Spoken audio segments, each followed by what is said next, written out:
अगर आपको अपनी आवाज बुलंद करनी पड़े तो उससे लोकतंत्र मजबूत होता है, लोकतंत्र कमजोर नहीं होता। और आज उसी कथन का हवाला देते हुए हम चेयरमैन साहब से, सभापति जी से हाथ जोड़कर विनती करना चाहेंगे कि मणिपुर के विषय पे चर्चा हो। और जब जब एक विस्तार से लंबी चर्चा होती है, संसदीय कन्वेंशन ये कहता है कि देश के प्रधानमंत्री जी आकर उस बहस में हिस्सा लेते हैं। जैसा कि अभी बताया गया, देश के कई प्रधानमंत्री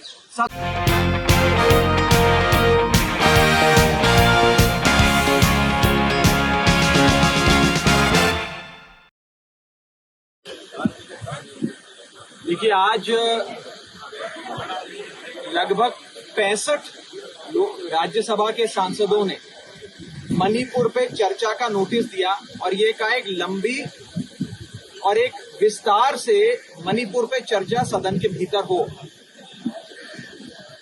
अगर सत्ता पक्ष ये चाहता है कि मणिपुर पे चर्चा हो और अगर सत्ता पक्ष चर्चा कराने के लिए प्रतिबद्ध है तो उन 65 नोटिस में से कोई एक भी नोटिस पे अपनी स्वीकृति दे दीजिए और चर्चा शुरू हो जाएगी। केवल सदन में आकर ये चिल्लाने से कि हम चर्चा चाहते हैं, चर्चा नहीं होगी। 65 नोटिस शायद आज तक भारत के संसदीय इतिहास में, राज्यसभा के इतिहास में 1952 से लेकर आज तक पहली बार इतनी बड़ी संख्या में सांसदों ने 267 का नोटिस दर्ज कर कहा कि हमारे देश का एक अभिन्न अंग, हमारा एक बहुत ही महत्वपूर्ण बॉर्डर स्टेट मणिपुर जल रहा है, मणिपुर के विषय में चर्चा हो। लेकिन सरकार ये चर्चा नहीं चाहती। मॉनसून का सत्र 20 जुलाई 2023 को शुरू हुआ था, आज 31 जुलाई 2023 है। 11 दिन हो गए। 11 दिन में किसी एक भी दिन अगर सरकार मणिपुर में चर्चा करा लेती तो बाकी के वर्किंग डेज बच जाते और उसमें लेजिस्लेटिव काम हो जाते। हम भी चाहते हैं कि सदन चले। और आज मुझे याद आता है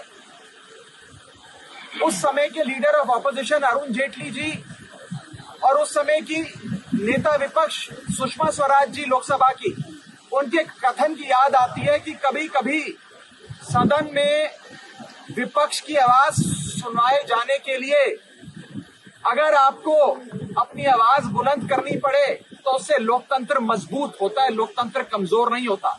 और आज उसी कथन का हवाला देते हुए हम चेयरमैन साहब से, सभापति जी से हाथ जोड़कर विनती करना चाहेंगे कि मणिपुर के विषय पे चर्चा हो।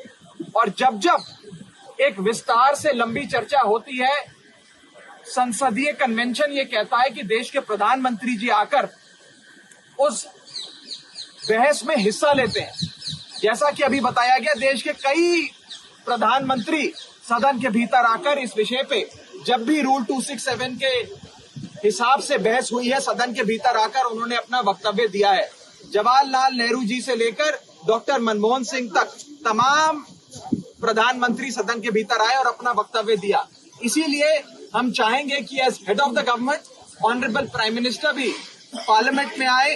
दोनों में से जो सदन उन्हें पसंद है, लोकसभा पसंद है तो लोकसभा, राज्यसभा पसंद तो राज्यसभा, दोनों में से किसी भी सदन में आकर मणिपुर पे अपनी बात रखें और सरकार क्या कदम उठाने जा रही है इस विषय से पूरे देश को अवगत कराएं।